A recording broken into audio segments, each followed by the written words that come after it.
বৌমা বৌমা দেখো কাকিদের বাড়ি থেকে সজনের ফুল পেড়ে এনেছি। সজনের ফুলের কি খাবে, ভাজা খাবে না বড়া খাবে?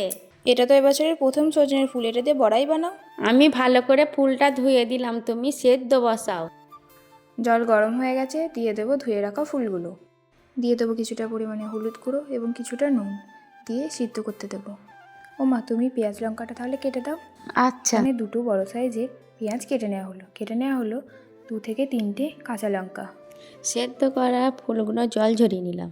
জল ঝরানো ফুলগুলো দিয়ে দেবো পেঁয়াজ কুচি, লঙ্কা কুচি, দেবো কিছুটা পরিমাণে নুন, হলুদ, লঙ্কা গুঁড়ো, জিরে ধনে গুঁড়ো, কিছুটা কর্নফ্লাওয়ার আর 2 কাপ মতো বেসন আর 1 চামচের মতো আদা রসুনের পেস্ট। ও মা, তুমিই মাখাও, আমার হাত জ্বালা করে। তেল গরম হয়ে গেছে, সব মাখা ফুলগুলো হাতে শেপ দিয়ে ছেড়ে দেবো। বৌমা এইগুলো এবার তুমি উল্টে ভেজে নাও।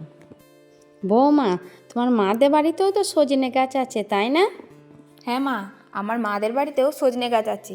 আর আমি শীতের দিনে রোজ বায়না করতাম সজনে ফুল কুড়িয়ে নিয়ে এসে কিছু একটা বানিয়ে দিতে হবে। আমার মাও তখন সজনে ফুলের ভাজা নয়তো সজনে ফুলের বড়াই বানিয়ে দিত। ও মা, দেখো কি সুন্দর মুচমুচে হয়েছে বড়াগুলো।